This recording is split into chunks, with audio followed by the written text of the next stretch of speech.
Baik. Bismillahirrahmanirrahim. Assalamualaikum warahmatullahi wabarakatuh.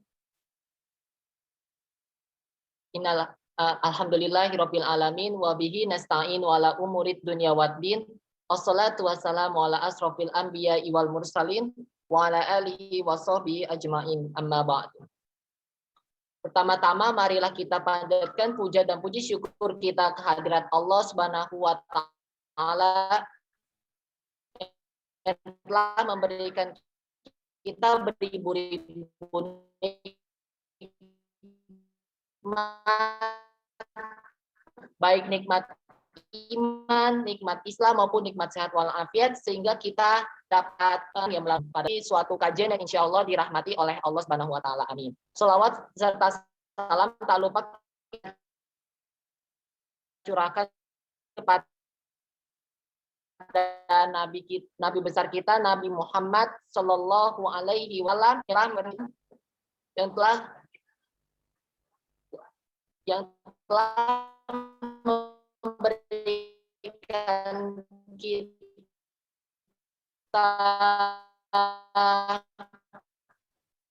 petunjuk, ya, suatu petunjuk berupa Al-Quran itu dalam menjalankan syariat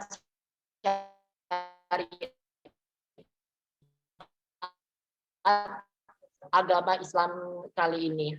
Nah, dari Action, insya Allah akan memandu jalannya acara pada kajian sore kali ini. Yang bertemakan, temanya ini cukup unik, yaitu tentang pengaruh mudik dan hari raya terhadap pemerataan ekonomi. Nah, berbicara tentang hari raya, tidak lengkap rasanya itu apabila tidak membicarakan tentang mudik. Di Indonesia kali ini kan mudik itu sudah menjadi suatu tradisi tahunan, ya, yakni pulang ke kampung halaman saat menjelang hari raya besar keagamaan, terutama bagi agama orang-orang Islam, ya, untuk berkumpul dengan sanak saudara maupun sanak keluarga di kampung maupun di tempat-tempat yang di tempat orang langsung, itu dapat mendorong perekonomian masyarakat pada segala sektor, baik dari sektor transportasi hingga pariwisata di berbagai daerah. Hal ini tentunya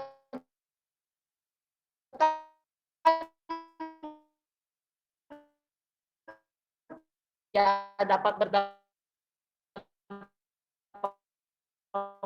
positif gitu.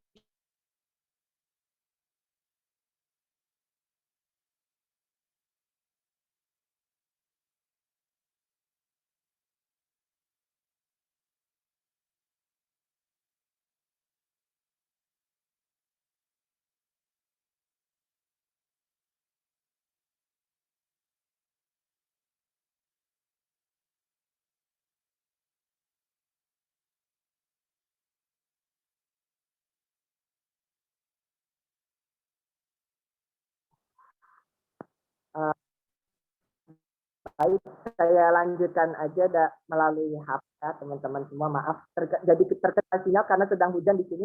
Saya lanjutkan saja dulu.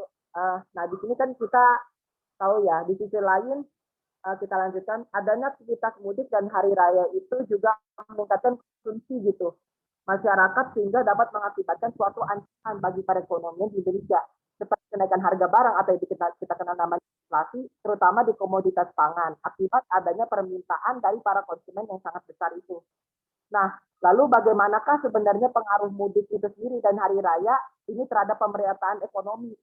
Mari kita simak yuk dan dengarkan langsung saja dari pakarnya. Nah, silakan. Kita langsung ke bagian ini, pembicara silakan. Nah, insya Allah materi pada sore hari ini tuh akan disampaikan oleh Bapak Dr. Emriza Taufikur Rahman. Beliau merupakan Head of Center of Macroeconomic and Finance Institute for Development. Nah, beliau ini juga ini, ya, sebagai kepala pusat dari bagian makroekonomi dan keuangan di bagian Indef. Selanjutnya, nah,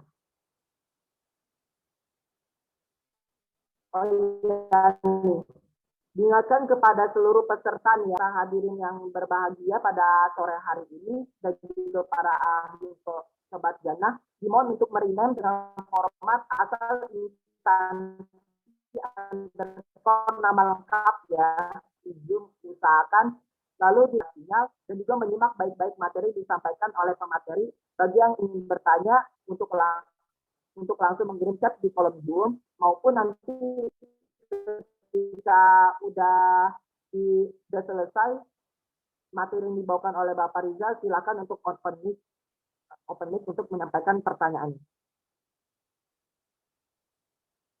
Nah, baik, sebelum masuk acara, mari kita sapa dulu pembicara kita. Oh, ini nih, terkait ini. Jadi ada menambah. Ya, assalamualaikum warahmatullahi wabarakatuh. Ini kita terbuka saja. Sebelum masuk acara, mari kita sapai pembicara kita terlebih dahulu pada sore hari ini. Assalamualaikum warahmatullahi wabarakatuh, Bapak Rizal.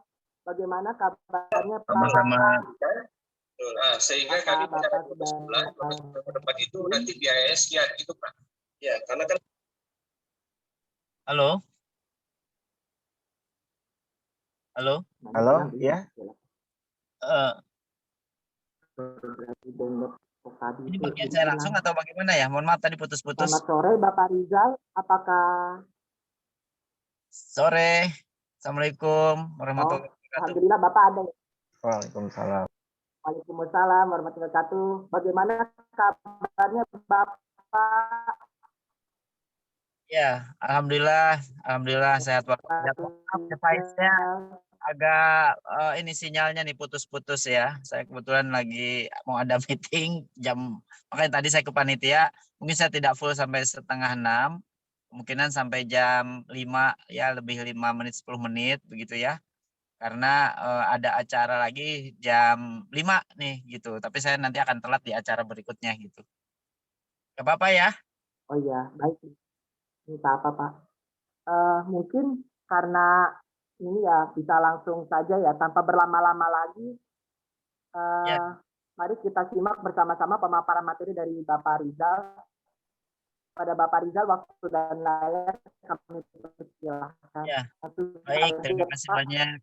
Karena waktunya juga dari Bapak juga mepet. Ya, baik, terima kasih. Saya coba akan menyampaikan ya hasil analisis ya yang diamanahkan nih, pengaruh mudik dan hari raya ini bagus sekali dan hanya sering diobrolin di media bahkan para pengamat ekonomi gitu ya, tetapi jarang gitu dihitung berapa sih gitu, dan ini buat tim KISE ini luar biasa gitu ya, dan isu ini perlu diangkat. Jadi pengaruh mudik dan hari raya terhadap pemerataan ekonomi. Saya ambil case-nya ya kemarin gitu ya, di 2022, meskipun kalau bicara hari raya di Indonesia kan banyak gitu ya. Next.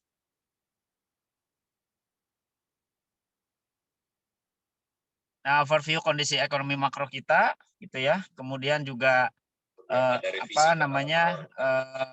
perkembangan mobilitas penduduk pasca pandemi COVID-19, dampak mudik dan hari terhadap pemerataan ekonomi, serta kesimpulannya nanti. Next. Nah, kalau bicara pertumbuhan ekonomi dan juga nilai PDB triwulanan gitu ya, hingga triwulan pertama di 2022, bahwa ekonomi kita laju pertumbuhannya sudah mulai meningkat gitu ya, year on year-nya. Jadi ya dari Q4 ke Q1 ya, sekitar 5,02 ke 5,0,1 gitu. Artinya ya sudah membaik ya. Artinya tumbuh 5,01. Kemudian nilai PDB berdasarkan harga konstan juga semakin meningkat nih ya. Artinya positif ya, meskipun masih relatif lebih kecil dibanding dengan Q4 di 2021. Nah, kemudian kalau bicara Q to Q gitu ya, memang terjadi penurunan ya, minus 1% ya. Tetapi minus 1% ini juga bisa diantisipasi oleh pertumbuhan di nilai PDB atas harga konstannya. Next. Nah, pertumbuhan ekonomi kita kalau dilihat dari sisi pengeluaran ya, bahwa kita tumbuh lebih banyak dari perdagangan ya, jadi ekspor dan impor, meskipun triwulan ke-1 jauh lebih kecil dibanding triwulan ke-4 di tahun yang lalu. Tetapi kalau kita bandingkan year on year ya, justru lebih tinggi nih dibanding dengan apa namanya triwulan pertama di 2021 ya. Bisa kita lihat bandingannya yang hijau dengan yang biru gitu ya. Nah, juga konsumsi ini ya, konsumsi masyarakat ini jangan dianggap enteng nih, karena konsumsi ini terhadap pertumbuhan ekonomi secara apa namanya? Secara realnya juga memberikan dorongan terhadap ekonomi 64% ya terhadap PDB kita. Jadi ekspor barang dan jasa meskipun besar gitu ya, tetapi kontribusi persentase terhadap PDB-nya juga masih apa diungguli oleh apa konsumsi rumah tangga. Demikian juga untuk sisi penerimaan ya. Sisi penerimaan dorongannya itu dari transportasi dan pergudangan ya. Kalau ekspornya naik ya, ekspornya naik, maka tentu logistiknya lah yang naik gitu ya. Di mana ditopang oleh industri informasi komunikasi, kemudian jasa kesehatan ya dan kegiatan sosial, karena memang di tahun lalu kan ada PEN ya, kebijakan PEN di mana itu juga apa perlinsosnya juga tinggi ya, perlindungan sosial ekonominya ya. Kemudian dari sisi industri pengolahan juga naik, plus juga dari perdagangan reparasi motor dan mobil ya. Ini juga saya kira cukup tinggi. Next.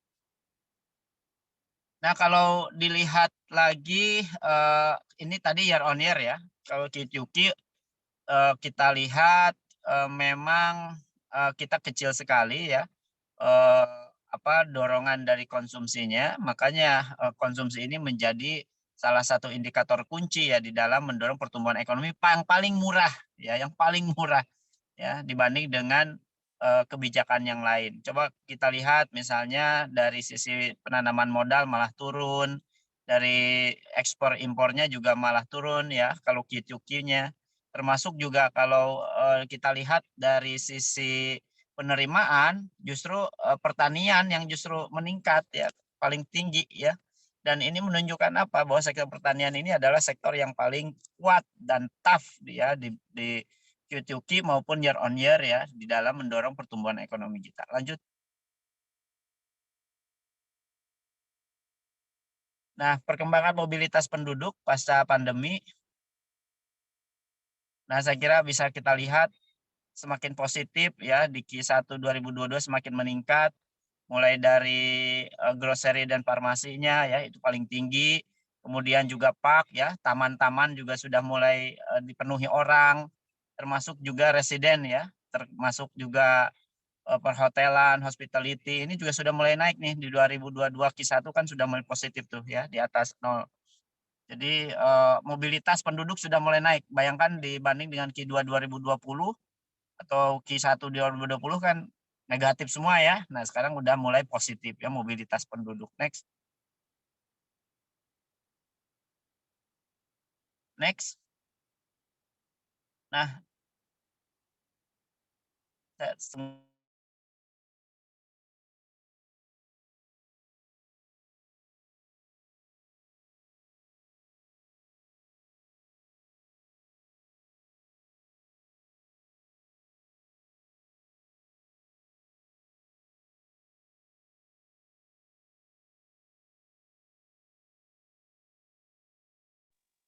oke, saya lanjutkan lagi ya. Bagaimana perubahan mobilitas penduduk di bulanan ya. Jadi kalau kita lihat bulanan mulai Mei 2021 ya hingga Mei 2022 ternyata semakin naik di tempat perdagangan rekreasi. Bayangkan ya.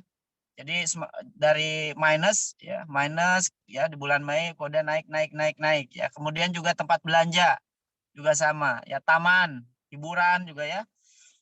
Kemudian tempat transit ya, tempat kerja. Kemudian di rumah juga sudah mulai nih ya, rumah-rumah juga sudah mulai ramai gitu ya. Dan ini menunjukkan apa? Bahwa mobilitas penduduk itu sangat punya dampak yang sangat signifikan ya terhadap konsumsi rumah tangga. Nah, selain itu ya kalau kita lihat lagi next jumlah penerbangan nih ya. Jadi mobilitas orang keluar rumah bepergian, kemudian bandara ya, kemudian plus juga di beberapa tempat terutama di angkutan udara gitu ya, bahwa mobilitas masyarakat ke tempat belanja kebutuhan sehari-hari seperti perdagangan, retail, rekreasi ini justru meningkat ya. Kalau kita lihat dari sisi angkanya ya, mulai dari hari pertama bulan Ramadan di 2 April 2022, hari raya Lebaran 2 Mei ya. Kemudian juga periode cuti plus juga periode pelaksanaan MotoGP kalau kita lihat ya, itu jauh ya. Angkanya juga jumlah penerbangannya juga konstan gitu. Artinya di bandara keberangkatan itu semakin naik ya. Bahkan di di Soekarno-Hatta yang paling tinggi ya kalau kita lihat angkanya. Ya. Bahkan sampai Mei juga masih paling tinggi meskipun terjadi fluktuatif hariannya ya. Tetapi tentu ini menunjukkan bahwa mobilitas penduduk ya di keberangkatan domestik ini semakin meningkat dan memberikan prospek yang lebih baik ke depan. Next. Nah, perkembangan keberangkatan penumpang menurut moda transportasi kita bisa lihat paling tinggi itu adalah pesawat udara ya, angkutan udara domestik, angkutan udara internasional, paling banyak memang di internasional ya kalau lihat year on year, meskipun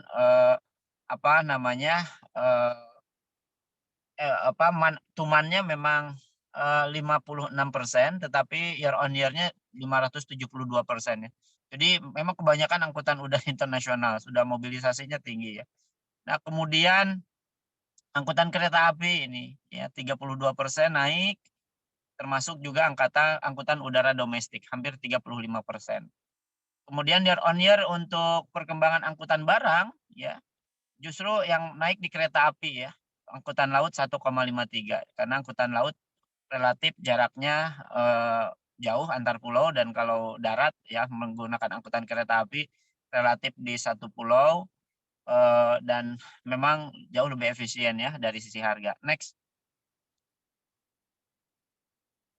Nah, bagaimana dampak mudik hari raya nih ya terhadap pemerataan ekonomi yang ini menjadi curiosity adik-adik semua ya, teman-teman semua gitu. Next. Jadi kalau kita bicara mobilitas ya, kalau bicara mudik maka itu ada mobilitas penduduk ya. Bicara hari raya maka di situ ada belanja. Jadi kalau misalnya hari raya pasti apa yang dicari? Ya kalau Idul Fitri ya pasti makanan, pakaian gitu ya, plus juga hal-hal lain lah yang mendukung atau juga yang merupakan bagian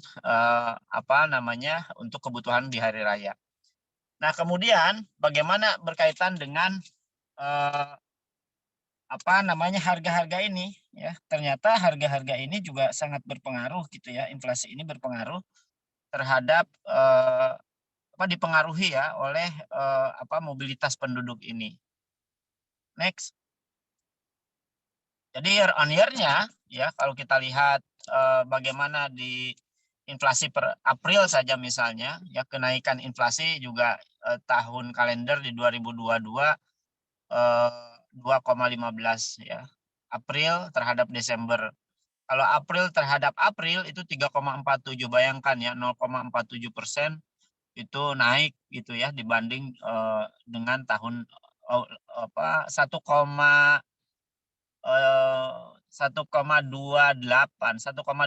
ya, ini juga kenaikannya signifikan. Jadi kenaikan harga apalagi kalau kita lihat di bulan April ini kan terjadi kenaikan ya. Bahkan April ini 3,47. Inflasi tertinggi memang ada di daerah Sumatera ya, Tanjung Pandan dan Gunung Sitoli itu di Sumatera Utara ya. Next. Dan kontribusi paling tinggi tadi diperlihatkan itu dari makanan ya, makanan dan minuman. Jadi inflasi per Mei kalau kita lihat nih lebih tinggi lagi nih 4,23%, bayangkan ya. Kalau tadi kan 3,41 ya. Sekarang 4,23 ya, meningkat. Bahkan inflasi HPB menurut sektornya juga ternyata pertanian kontribusinya kedua lebih tinggi dibanding dengan industri untuk mantumannya. Tapi year on year-nya pertanian malah turun ya harganya. Tetapi yang paling tinggi memang pertambangan dan penggalian. Apalagi kalau kita bicara pertambangan dan penggalian ya pasti bicara berkaitan dengan harga barang ya, harga ekspor dan harga barang di domestik gitu. Jadi bagaimana harga komoditas pertambangan penggalian ini yang relatif memang sangat signifikan. Dan ini memicu atau dipicu oleh ya perang Ukraina dan Rusia, ditambah juga inflasi global yang notabene ini juga berpengaruh terhadap harga domestik kita, dan itu transmisinya melalui ekspor impor ya.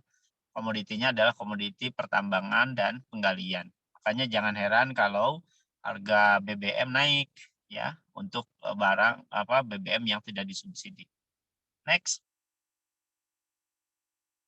Jadi kalau bicara mobilitas maka ya pasti bicara konsumsi ya, dan bicara konsumsi maka terjadi pergerakan harga. Nah, harga barang dan jasa bersama-sama maka akan mendorong inflasi. Itu ya logikanya.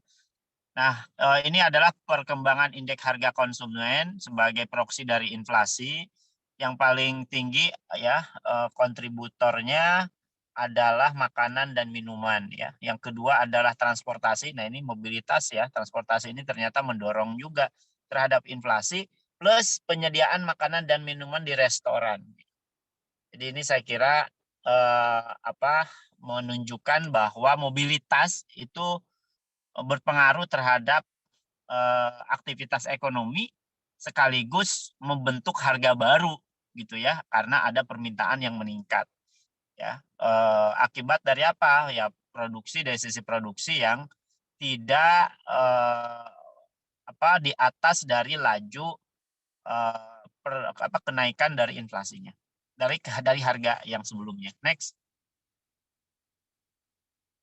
Nah, perkembangan IHK menurut provinsi, karena ini berkaitan dengan pemerataan tadi ya, kalau kita bicara pemerataan, maka seyogianya ya logikanya kan begini ya, orang mudik ke satu provinsi ke provinsi lain, dari Jawa Barat ke Jawa Timur atau dari kabupaten tertentu di Bogor ke provinsi lain, kabupaten yang lain. Mestinya kan bawa uang kan gitu yang dikeluarkan di sana, belanja, beli bensin, kemudian juga yang mengkonsumsi makanan minuman di sana, ya seyogianya kan akan meningkatkan expenditure mereka gitu ya di lokasi di mana mereka mudik atau berhari raya. Nah, jadi kalau kita lihat wilayah ya dari 90 kota IHK-nya, jadi ada 87 kota mengalami inflasi ya. Mengalami inflasi dan 3 kota mengalami deflasi. Ya, di sini ada Merauke itu malah turun. Kota Mobagu di Sulawesi Utara ini juga turun ya.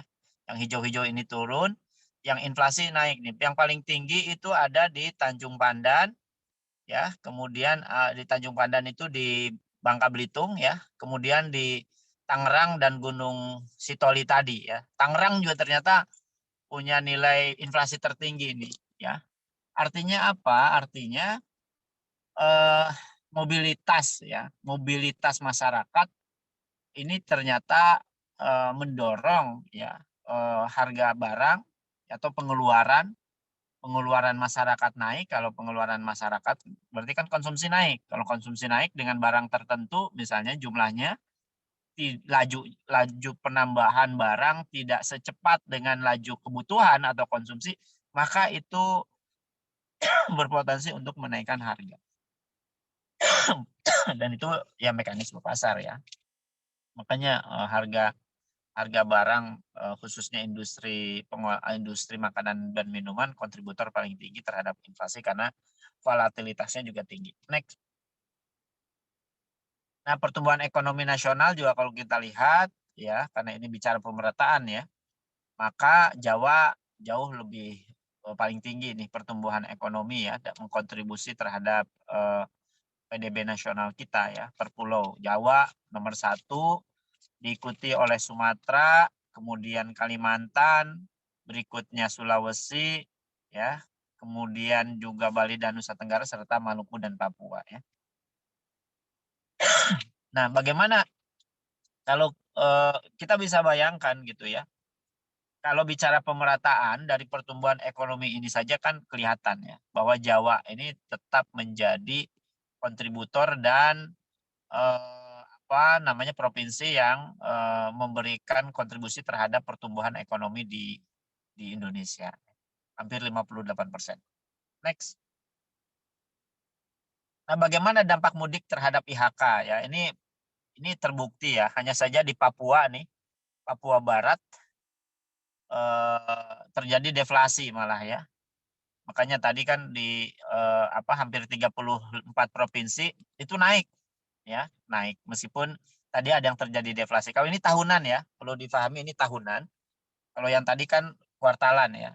Jadi prediksinya mudik dan hari raya ini dalam 1 tahun itu berkontribusi berpotensi untuk meningkatkan harga-harga di provinsi ya. Jadi meskipun beragam tapi menunjukkan angka-angkanya atau arahnya ya itu positif sehingga akan mendorong menambah tingkat inflasi ya. Mengapa tingkat inflasi ya tadi. Jadi mudik itu ya konsumsi ya. Jadi kalau bicara konsumsi ya pasti mendrive harga ya. Next.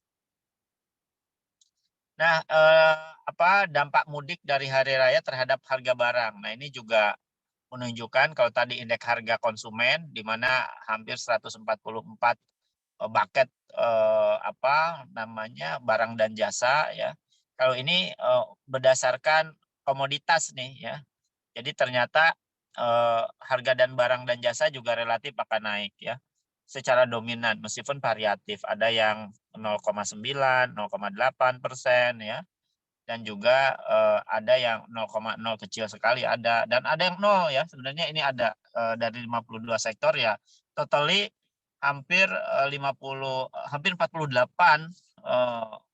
barang dan jasa akan terjadi kenaikan.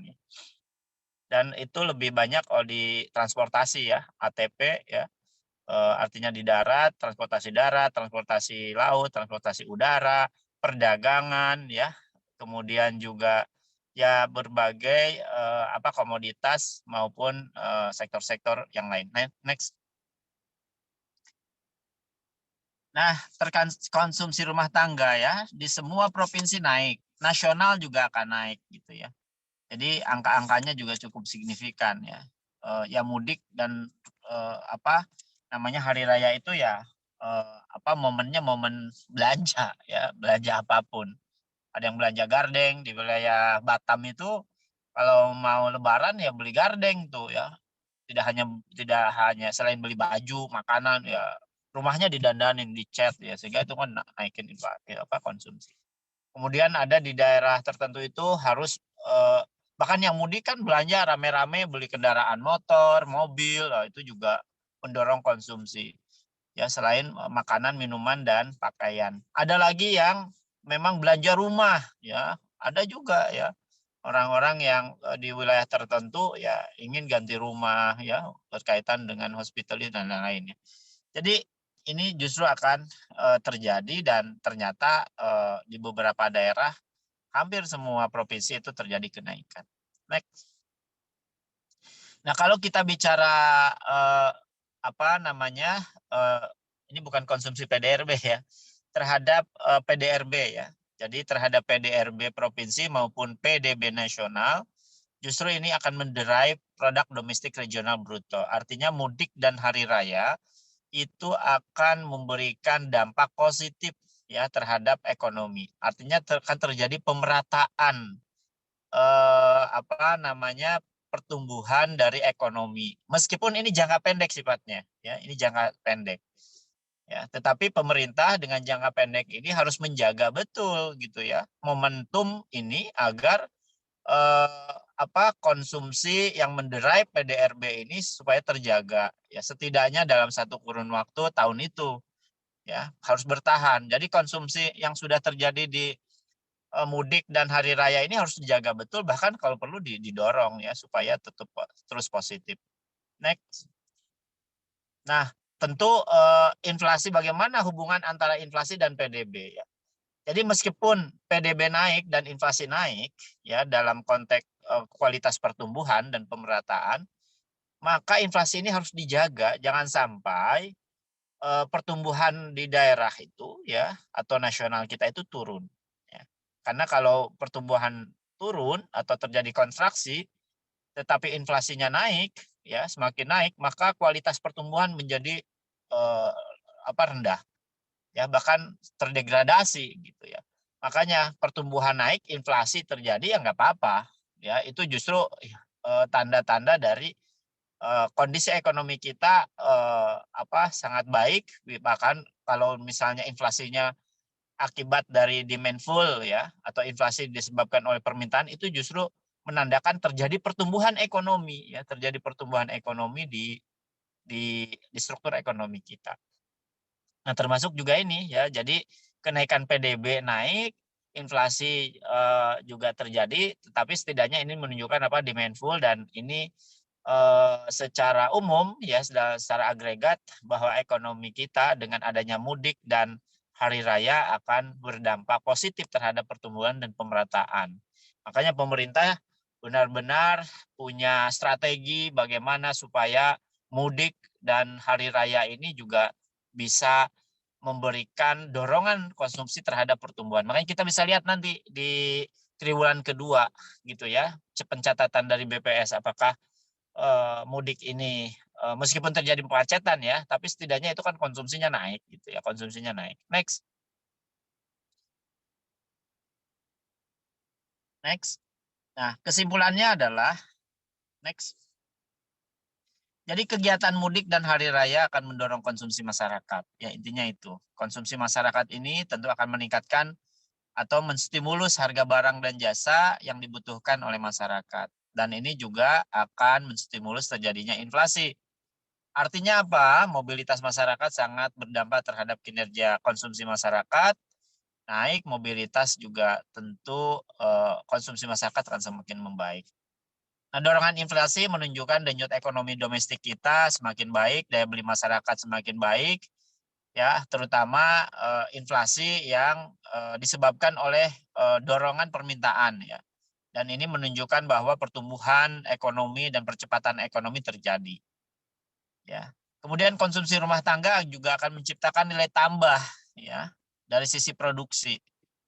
Ya, dan ini akan mendrive sisi produksi, terutama berkaitan dengan kinerja sektor ya di barang dan jasa, misalnya BBM, makanan minuman, hospitality, hotel ya, dan juga berbagai sektor lainnya. Nah, mobilitas penduduk juga akan berdampak terhadap kinerja pemerataan pertumbuhan dalam jangka pendek, dan itu terbukti ya tadi, di mana konsumsi akan menyebar dan terdistribusi sesuai dengan lokasi tujuan mudiknya. Tentu konsumsi rumah tangga naik di wilayah provinsi mendorong pertumbuhan di setiap provinsi yang dikunjungi. Next. Nah, rekomendasinya apa? Jadi mobilitas penduduk sangat penting. Oleh karena itu pemerintah mesti menjaga ya momen ini agar pertumbuhan baik dari sisi pengeluaran ya, terutama sisi pengeluaran untuk konsumsi terjaga. Kemudian momen mobilitas mudik dan hari raya juga adalah momen yang paling efektif ya dalam mendorong konsumsi dan pemerataan pembangunan yang paling murah ya, ini yang paling murah, kebijakan paling murah gitu ya. Dan perlu dijaga ya. Dan ini tentu pemerintah harus punya government expenditure yang jauh lebih efektif. Kemudian yang ketiga, inflasi yang disebabkan oleh demand full menunjukkan atau pertanda kinerja ekonomi semakin baik ya, meskipun perlu dikendalikan agar kualitas pertumbuhan juga terjadi semakin baik. Mungkin itu yang bisa saya sampaikan. Saya masih punya waktu 20 menitan lah gitu ya. Monggo silahkan untuk diskusi.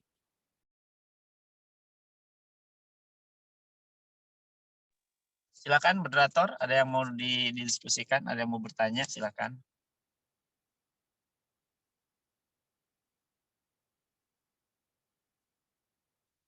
Halo? Halo? Baik, Bang. Ya, baik, Bapak. Mungkin moderatornya sedang terkendala sinyal. Oke. Silahkan kalau ada yang mau ditanyakan. Saya masih punya ada waktu sekitar ya 20 menit lah, silakan.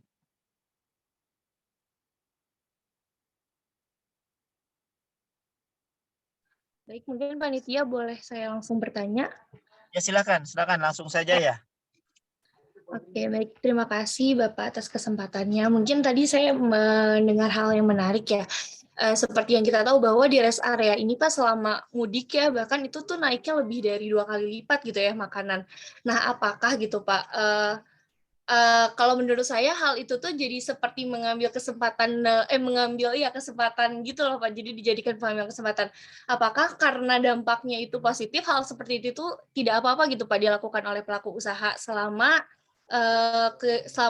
musim mudik gitu, musim mudik Lebaran. Karena kan di satu sisi mungkin mereka mengambil kesempatan untuk penglaris lah ya ibaratnya. Tapi kan untuk yang mudik Ya. hal itu juga kayak berat gitu karena kan Ya. BBM naik, terus makanan juga naik gitu. Jadi ada di sisi lain pasti ada dampak negatifnya gitu Pak. Mungkin karena pemerintah juga tidak bisa menetapkan harga ecer ya untuk hal-hal seperti itu. Jadi kira-kira kebijakan apa sih Pak yang baik untuk menangani hal tersebut? Terima kasih. Ya.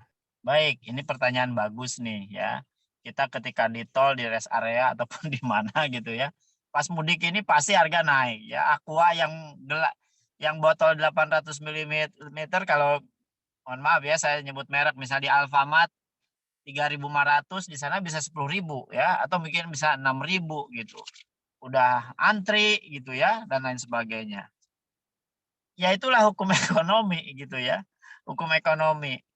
Dan itu memang bagi konsumen juga memang berat sebenarnya ya. Cuma mau tidak mau harus menerima gitu ya. Dan itu hukum ekonomi supply dan demand. Ya meskipun pemerintah punya kebijakan agar harga juga tidak berlipat-lipat begitu ya. Tetapi sewajarnya lah gitu ya. Tapi ya memang mau gimana gitu ya. Karena itu hukum supply demand ya akhirnya mahal. Termasuk juga misalnya di airport ya. Di airport coba Anda beli Aqua itu bisa 15.000 ya, bisa 20.000 terkadang. Padahal di retail biasa ya harganya hanya 2.500, 3.500 gitu ya. Ya itulah memang di tengah kondisi mudik banyak juga orang mengambil kesempatan. Meskipun ada juga yang tidak terlalu besar gitu ya ngambil untungnya. Tapi ya di kondisi Lebaran apalagi di rest area tol Trans Jawa, Trans Sumatera mungkin banyak memanfaatkan kondisi itu. Kecuali harga BBM ya itu tidak naik. Harga BBM tidak naik, tetapi tol naik. Tol naik ya sedikit ya. Nah, mengapa naik? Karena memang pedagang juga terjadi kenaikan BBM. Ya, dia juga menyesuaikan. Ya, kalau misalnya harga Aqua 800 ml dijual sama dengan di retail saat dia beli, tetapi dia bawa ke rest areanya juga pakai tol, kena bensinnya naik, ya maka ada penyesuaian. Jadi mudik dan hari raya itu terjadi banyak penyesuaian harga akibat supply dan demand terjadi di pasar, tidak hanya pasar energi tetapi juga pasar pangan gitu ya. Karena begini, di dalam ekonomi itu satu market dengan market lain itu terintegrasi ya. Terkait gitu. Ketika harga BBM naik, maka harga minuman, harga makanan, ya harga-harga yang lain juga akan naik gitu ya. Apalagi tol naik ya maka akan naik juga. Nah, jadi kalau kemudian ditanya apakah wajar, ya memang itu hukum ekonomi gitu ya, dalam siklus bisnis dan siklus ekonomi ya akan terjadi gitu, akan terjadi ya. Dan itu kan bagus efeknya ya. Jadi konsumsinya naik gitu ya. Meskipun bermacet-macetan kadang ya itu Lebaran atau mudik itu kan satu yang dicari macet kan. Kan sebenarnya mudik itu mencari macet sebenarnya itu. Memang nggak masuk akal, tapi ya itulah gitu ya challenging-nya. Meskipun ya pemerintah bisa mengantisipasi itu dengan berbagai cara ya. Kemarin di 2022 pas Lebaran itu pemerintah mencoba one way gitu ya, tetapi juga nggak efektif. Di tengah mau masuk ke wilayah Jakartanya macet total gitu, hampir 4 jam 5 jam bahkan sampai 8 jam gitu ya. Jadi sirkularnya juga masih bermasalah, yaitu efek sampingnya lah, itu economic loss-nya ya, yang mestinya pemerintah ya tidak tidak terjadi mestinya gitu ya. Jadi kalau pertanyaannya itu gimana, wajar nggak ya, Wak? Ya itu hukum ekonomi lah intinya gitu ya. Tapi kalau dari sisi aspek lain misalnya, asalkan jangan berbohong aja gitu ya. Kalau kemudian misalnya kita ya ridho sama ridho gitu ya, rela sama rela, ya bagi seorang muslim ya, bagi seorang muslim ya halal dan dapat pahala gitu loh. Ya. Jadi ya harus diikhlaskan gitu. Ya, dan itu menjadi barokah tentu saja ya. Kalau Anda kan belajar ekonomi Islam ya, pasti barokah bagi Andanya juga maupun bagi penjualnya gitu ya. Asalkan jangan bohong aja. Misalnya, oh ini minumannya ini pada refillan gitu. Oh ini aquanya asli ini pada refillnya. Itu yang begitu yang nggak boleh. Tapi kalau sisi harganya naik, ya dalam kondisi lagi ramai permintaan ya mau tidak mau harga akan naik. Ya, mungkin itu ya jawabannya ya. Baik, Pak. Jadi mungkin antisipasi dari kitanya aja ya, kalau emang sekiranya nggak mau mahal-mahalan ya kita belilah gitu ya sebelum berangkat. Jadi biar tidak merasa Betul. rugi juga. Mendingan bekal ya dari rumah, nasi timbel ya dengan harga yang sewajarnya, yang sehari-hari, bawa minuman juga ini. Itu bagus malah antisipatif tuh ya, meskipun dan memang begini ya, mestinya di tol area juga nggak semena-mena juga ngasih harganya gitu ya. Karena di situ juga terkadang ada aji mumpung ya, aji mumpung. Jadi mumpung ya kapan lagi mereka mau panen gitu loh ya. Ya saat-saat itu, apalagi tol kan kalau sehari-hari kosong kan. Jadi sedikit yang beli, makanya mereka ya memanfaatkan itu. Nah, dalam ekonomi gimana gitu ya? Ya memang perilaku produsen itu ya, penjual itu ya memang nggak bisa dikendalikan. Siapa yang bisa kendaliin gitu ya? Termasuk konsumen juga siapa yang mau melarang gitu. Ya, jadi ya memang agak susah ya, agak susah. Kecuali memang pemerintah memberikan insentif gitu ya kepada penjual ya agar harganya tetap di situ dengan tolnya digratiskan, bensinnya tidak dinaikkan gitu ya. Mungkin bisa gitu, tapi apa iya gitu. Nah itu yang justru agak sulit gitu ya. Akhirnya kan dilepas ke market gitu. Gitu, Mbak ya. Oke, Gimana baik. Mbak Meli? Terima Sudah kasih. terjawab? Ya, sudah cukup. Terima kasih, Bapak. Oke, sama-sama. Oke, saya menggantikan Ilham ya. Baik, Oke. menarik ya tadi ya. Tapi negeri sebelah ya, negeri Malaysia itu kabarnya tol itu digratiskan ya, Bapak ya. Betul ya. Itu kira-kira kalau kendala dari negara kita kenapa tuh Pak? Tidak bisa digratiskan. Saya malah setuju kalau perlu digratiskan, bensin digratiskan gitu ya. Bensin Ya, digratiskan. memang pertama begini, kita itu tolnya masih banyak ngutang ya, sehingga Lebaran itu aji mumpung juga nih government gitu ya. Kan itu yang membangun bukan pemerintah semua kan, ada swastanya ya, sehingga susah dinolkan ya. Maka pemerintah kan perlu memberi insentif kan ke yang punya tol. Misalnya MBZ itu ada investornya ya. Kemudian juga Cipali ke sana ada investornya, bukan pemerintah semua ya. Itu ada investor-investor yang dia juga nggak mau dong digratiskan. Kapan mau return of investment-nya kapan dong gitu loh. Ya. Jadi ya mau tidak mau berat, apalagi mungkin kondisi pemerintah juga fiskalnya sedang berat sekarang ya, utang juga banyak. Insentif-insentif yang diberikan untuk konsumsi juga sudah dilakukan ya. Meskipun diberikan gaji THR gitu ya, tapi itu kan tidak menutup juga gitu ya dengan kebutuhan saat mudik dan lebaran gitu ya. Memang saya sih berharap pemerintah ini bagus tuh meniru Malaysia. Kalau Malaysia itu kan tolnya memang sudah bukan milik swasta ya, tapi milik pemerintah ya. Jadi ya mulai pemerintah yang bangun infrastruktur dasarnya sehingga ya tol itu gampang gitu loh diambil kebijakannya, ya gampang. Nah, kalau di Indonesia kan begitu kondisinya, ya. Jadi kebijakannya akan sangat bagus sebenarnya untuk mendorong konsumsi ya. Dorongan konsumsi lepas gitu, kasih insentif, ya tetapi pemerintah nggak siap dengan insentif untuk jalan raya karena jalan tol Karena return on investment untuk tol Jawa itu juga lama gitu, jangka panjang ya. Apalagi pelaku yang membangunnya juga berbeda-beda dan itu tidak semua milik pemerintah ya. Oke, baik. Terima kasih Pak Rijal. Oke, teman-teman peserta yang lain, silakan apabila ada pertanyaan boleh ditulis di kolom chat atau raise hand ya, nanti kita akan persilakan. Oke, teman-teman peserta silakan. Ada yang mau bertanya?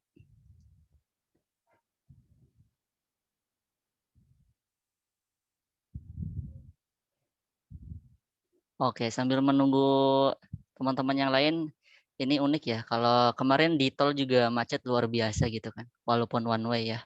Ini kepikiran saya gitu ya, bagaimana nanti di setiap jalan tol itu ada UMKM gitu yang mangkir gitu ya, yang ngasih aqua gitu, air minum gitu kan, atau lainnya gitu ya. Itu tapi ya itu mah bayangan yang sementara, yang tersirat ya. Teman-teman peserta ada yang mau bertanya? Oke, baik, kalau tidak ada, ini Bapak ini kan terkait mungkin tadi dijelaskan terkait mudik dan Lebaran. Mungkin Lebaran di sini lebih ke Idul Fitri ya. Kalau pengaruh dari Idul Adha sendiri dalam pemerataan ekonomi Indonesia itu bagaimana Bapak? Apakah ada dampaknya atau memang sekedar ya seperti biasanya gitu?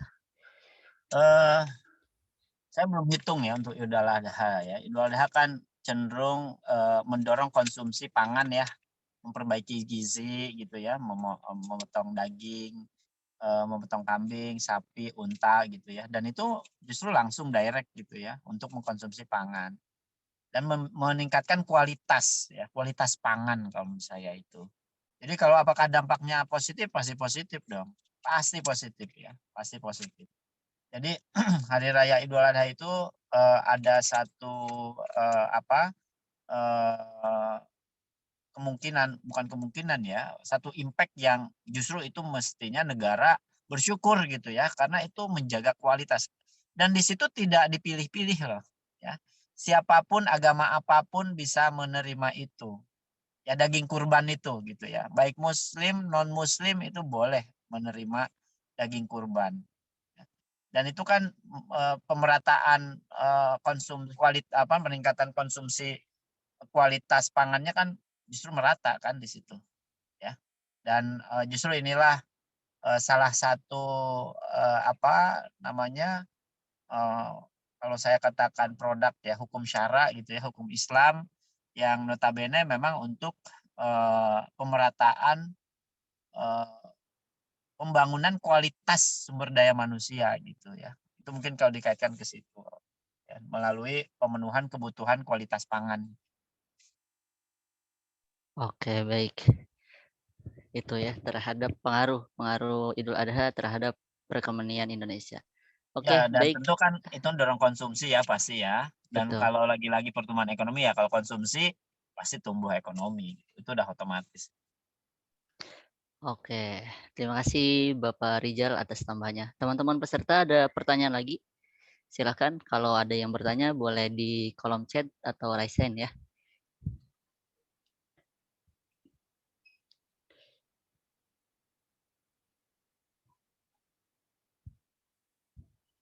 Baik, sepertinya tidak ada ya.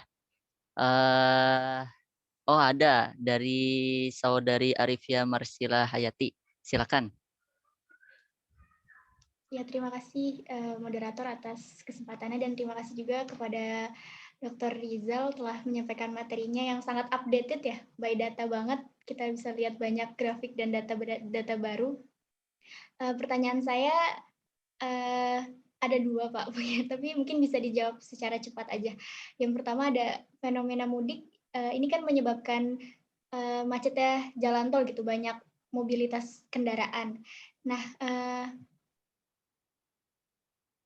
saya lihat banyak sekali tadi dibilang ada UMKM yang sepertinya bisa dibilang pedagang kaki lima gitu ya, yang berdagang di sekitar jalan tol. Nah, kita tuh bagaimana cara kita menyikapi pedagang-pedagang kaki lima tersebut? Dan pertanyaan nomor 2, bagaimana kita melihat fenomena orang yang lebih memilih mudik dan macet-macetan sekitar 1-3 jaman, sekitar jam 1, 2, 3 pagi dan seterusnya, tetapi tidak memilih iktikaf di masjid, bagaimana ya Pak Oh gitu pendapatnya? ya. Oke oke. Betul pertanyaan bagus tuh ya. Jadi itu pertanyaan bagus. Kenapa sih orang senang mudik sih gitu ya? Nggak itikaf di masjid, apalagi itu Lailatul Qadar loh gitu ya. Jadi saya kaitkan ke situ. Eh seperti saya yang mudik gitu ya, motivasinya kan silaturahmi ya. Silaturahmi dan itu bagi seorang muslim itu kewajiban ya. Kewajiban bagi ke orang tua. Memang sekarang kan Pak bisa video call, bisa WA-an dan sebagainya. Tapi kurang afdol ya manakala tidak hadir, tidak datang, tidak kumpul. Meskipun pas kumpul sih ya diskusi aja begitu ya, kumpul-kumpul, foto-foto, healing ke sana, healing ke sini gitu ya, jalan ke sana, jalan ke sini. Tapi bagi seorang muslim itu adalah memperkuat tali silaturahmi ya. Tali silaturahmi dan itu kewajiban juga gitu ya. Kan kalau di dalam Islam itu eh ku anfusakum ya wa ahlikum naron. Waduh saya jadi keluar hadisnya nih apa ininya ayat Al-Qur'an nasnya ya. Gak apa-apa ya, saya tambah-tambah aja ya ke situ ya karena ini kan ekonomi Islam nih. Jadi kita harus kaitkan. Atau misalnya berkaitan dengan kita harus menjaga tali silaturahmi ya. Itu juga saya kira menjadi penting gitu ya untuk mempedomani bahwa kita mesti menjaga silaturahmi. Nah, kalau kemudian dibandingkan itikaf gitu ya, ya kita mesti ngitung sebelum mudik gitu ya. Jadi jangan sampai kehabisan waktu ganjilnya. Nah ini yang mudik nih, jangan sampai lupa. Jangan pas ganjil baru kita mudik malam-malamnya. Justru pas genap sehingga nyampe ke sana ya, nyampe ke rumah itu ganjil masih bisa itikaf. Itikaf itu tidak selalu di masjid juga ya. Itikaf itu dimanapun ya. Kita bisa saat bermobil berhenti ya itikaf dulu gitu ya. Memang afdoliyahnya sih di masjid ya. Afdolnya di masjid. Nah, tetapi atau di rumah juga bisa itikaf ya, di rumah juga bisa. Nah, tapi lagi-lagi saya pilihannya ya semuanya mesti dilakoni ya. Semuanya perlu dilakoni dan itu semua dalam konteks nilai ibadah. Ya, itu penting. Nah, yang kedua berkaitan UKM nih pinggir jalan gitu ya. Kaki lima ini aduh kadang ganggu nih jualan ini jualan itu bikin ikut macet juga gitu ya. Ya kalau mengganggu mestinya nggak boleh tuh ya. Bahkan itu bisa berdosa tuh kalau mengganggu tuh kalau dalam Islam ya. Tapi kadang membantu juga kalau macet tidak ada mereka jualan minuman, kadang makanan, apalagi di mobilnya terbatas gitu makanannya itu kesenangan juga gitu ya. Apalagi jualannya itu khas daerah situ gitu ya, itu juga membantu ya. Jadi saya memandang semua aktivitas mudik itu kalau kita lihat secara positif ya, saya positif dulu ya, itu bisa bernilai banyak hal ya, ibadahnya iya, membantu orang iya, termasuk juga meningkatkan perbaikan ekonomi ya, gitu. Ya UKM kalau nggak begitu mungkin nunggu-nunggu nggak ada yang beli juga karena banyak yang di tol dan di jalan gitu ya. Maka dia ngider-ngider ke sana kemari ya, nawar-nawarin. Ya kita positif aja membantu dia ya. Kemudian juga dan itu bentuk ibadah juga ya. Dan itu akan pasti dapat pahala gitu. Itu dari saya ya. Jadi kalau bicara bisa UKM ya nggak apa-apa biarin aja lah selama itu tidak ganggu gitu ya. Tidak ganggu dan kalau kita memang bisa membantu dengan membeli ya itu jauh lebih baik ya. Oke, terima kasih Bapak Rizal. Bagaimana Mbak Arifia? Iya, alhamdulillah terjawab Pak. Terima kasih Pak. Alhamdulillah. Ya sama-sama. Oke, baik. Alhamdulillah kita sudah di ujung materi. Ini acara selanjutnya adalah penyerahan sertifikat ya, pemberian sertifikat yang akan diberikan oleh koordinator keilmuan yaitu Saudara Febriawan Muhammad. Kepada Saudara Febrian dipersilakan. Ya, Bismillah mungkin kepada Bapak Rizal ya sebelum mungkin melanjutkan agendanya mohon diterima ini ada sedikit pemberian dari kami ya dari KCSSPB kepada Bapak Rizal. Insya Allah nanti mungkin untuk soft copy-nya akan dikirimkan melalui Mbak Arifia ya. Baik. Makasih banyak Mas ya. Makasih banyak.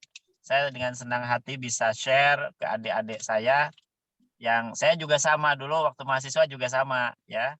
Ya bagaimana senangnya kita ingin dapat sharing dari siapapun gitu ya. Apalagi itu menyangkut keilmuan kita ya. Saya dengan senang hati saya terima kasih banyak. Alhamdulillah. Ini luar biasa materinya teman-teman ya.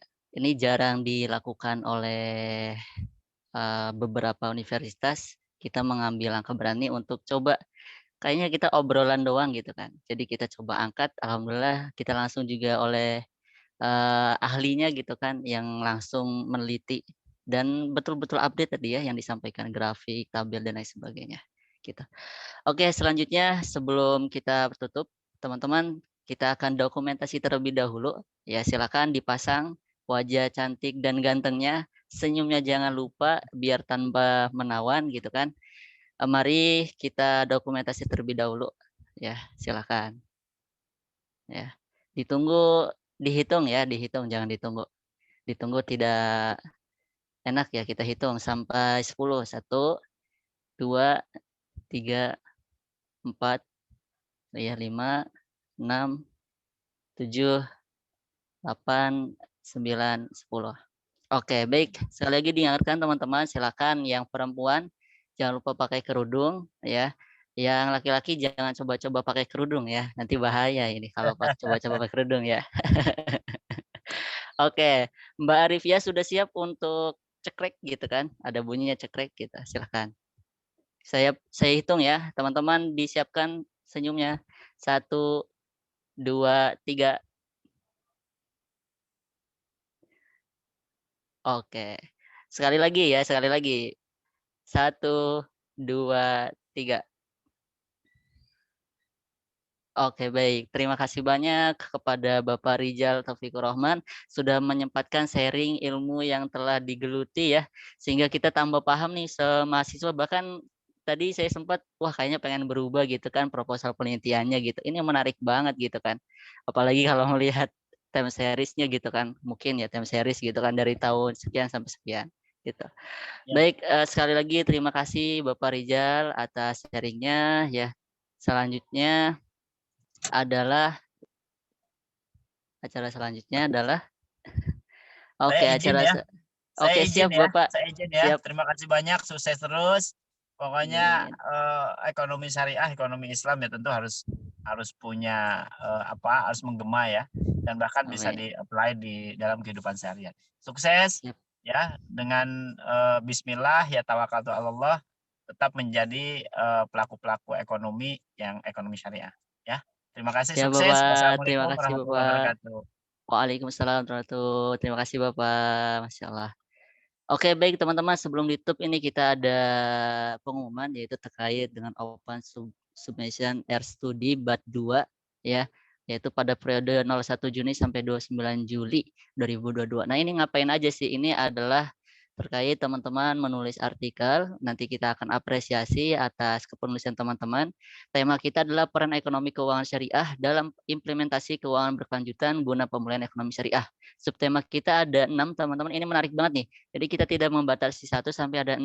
Sehingga bidang yang teman-teman geluti bisa dituangkan dalam R studi ini ya. Yang pertama ada perbankan syariah, yang kedua ada BMT dan koperasi syariah, yang ketiga ada asuransi syariah, yang keempat ada fintech, yang kelima ada pasar modal syariah, yang keenam ada pegadaian syariah. Nah, ini formatnya ada, kemudian pendaftarannya juga langsung ipb.link _ gitu kan pendaftaran ya __ lurus R studi lurus BAT 2 gitu. Nanti bisa dicek juga di IG sesi IPB ya. Jangan lupa juga kalau berkenan follow. Nanti kita saling follow-followan gitu kan. Oke, baik. Lanjut saja teman-teman, kita cukupkan. Saya pengganti Muhammad Ilham Yusuf Firmanuddin. Kita cukupkan dengan hamdalah, alhamdulillahirrahmanirrahim, subhanakallahumma bihamdika, asyhadu alla ilaha illa anta, astaghfiruka wa atubu ilaik. Terima kasih banyak teman-teman atas kehadirannya. Semoga tetap bahagia, semoga tetap happy, dan jangan lupa untuk saling berbagi kebahagiaannya. Bila taufiq wal hidayah, assalamualaikum warahmatullahi wabarakatuh. Sampai ketemu lagi di KC selanjutnya. Jazakumullah khair. Oh, jazakumullah khair.